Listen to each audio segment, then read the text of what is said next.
Welcome back to the channel, guys, and today we'll be looking at Celes and trying to answer the question of if you should take her to 140. Definitely be sure to like, share, and subscribe. Support the channel any way you possibly can, and without further ado, now looking at the bestowed effects that Celes got, I feel like they're extremely useful just for, her being a tank, or maybe you want to use her more so as a bruiser.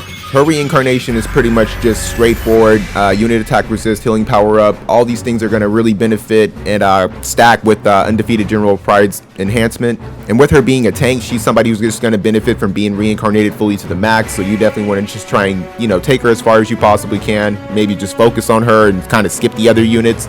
It's really just going to depend on your account and what other units you have with her. Looking at Undefeated General's Pride, this is something that already had the chance of raising her hate as well as giving her unit attack resistance. So what we're going to be looking at is the damage absorption. This is something that's actually pretty good. It's going to help her sustain herself and just keep herself alive.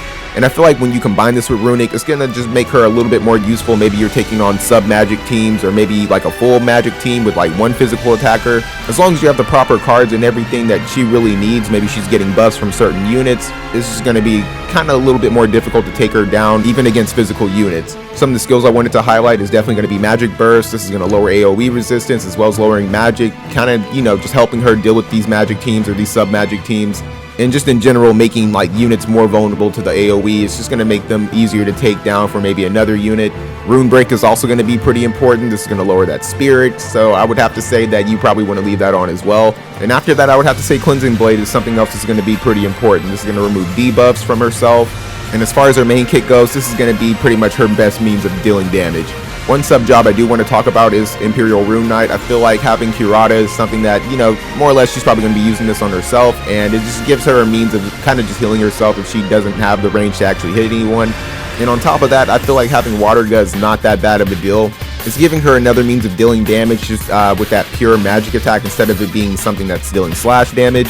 And it's definitely not bad to have options. I feel like, having different means of dealing damage. Just keep in mind that this is going to have some cast time on it. So maybe you want to use Ramada's card or something like that to kind of dumb that down a bit. But that's really all you're going to be getting from that sub main. Now, as far as Spellblade goes, I'm not entirely sure this is something that you want to use. Even though Resist Magic can be pretty decent, she also has Taunting Spell in here as well as a means of giving herself a barrier.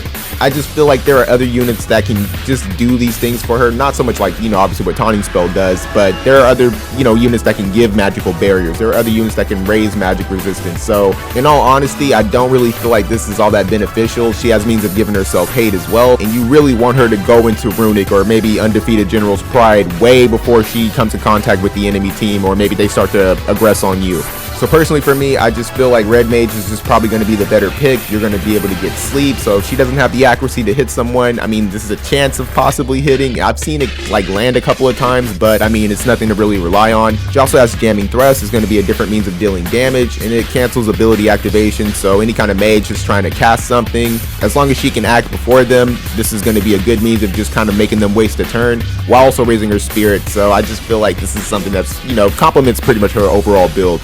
On top of that, she does have Cura, so this is something that you could possibly use. I mean, I obviously clearly don't use it. I'd rather her just focus on attacking and just, do what she has to do pretty much to just be as tanky as possible.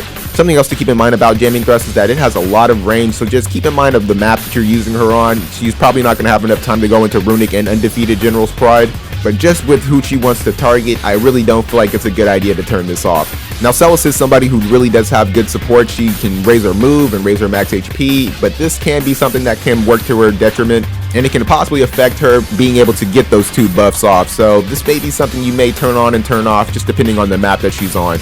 I'd like to say that Providence of Fire is really good. I mean, getting that magic attack resist is always going to be really nice, as well as fire resistance, just because like if you don't have her at 140, maybe you want to use her this way.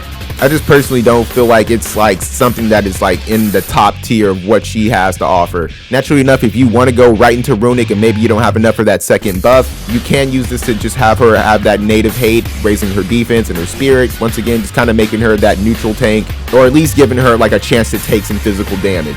And she does have Mage's Protection. This is going to raise her spirit and her magic attack resistance. These are things that I just feel are just more important, and this is just personally what I would recommend you go with. As far as her counters go, she does have Magic Reflex, but you have to keep in mind that if she evades these attacks and she's using Runic, the Runic will not take into effect, and more or less this is something that will get your teammates hit or possibly killed. So keep that in mind, but at the same time, it's here.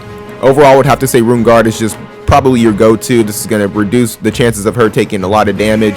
And the fact that it works for both physical and magical damage is just kind of like a no-brainer. You just use this. As far as her limit break goes, it's actually a pretty good means of dealing damage while at the same time raising her all attack resistance. This is just going to help make her tankier, and you definitely want to leave this on for sure. And aside from that, something that I feel like you have to pay attention to is the mastery ability. This is going to give her slash resistance as well as the missile resistance.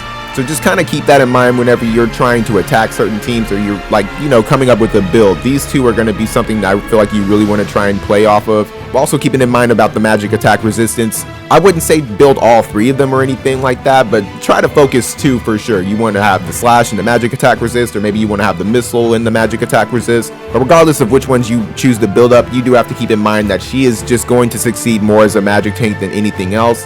And generally speaking, it's just really not smart to try and rely on your reaction ability. And you have to look at it as more so of a luxury than anything else. And now to answer the question of if you should take Celes to 140, and I would have to say absolutely yes, but you want to re-roll her all the way. Like, it's getting to a point where they're starting to throw these 140s out, and I'm definitely happy about that because that's starting to give us options. It's starting to allow us to have more freedom with builds, and especially whenever they're allowing more job cards to come through to make rainbow teams. It's just really to a point where you want to start hyper-focusing specific teams, specific units, and see them all the way through.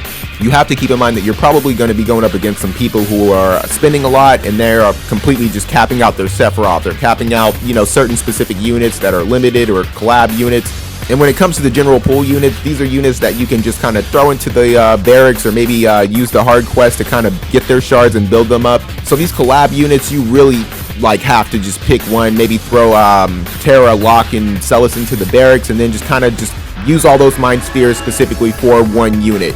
And Celes is definitely going to be worth it. I feel like just re-rolling her all the way to the max is going to be something that's going to be marginally beneficial, and there's going to be a night and day experience whenever you have her just fully capped out.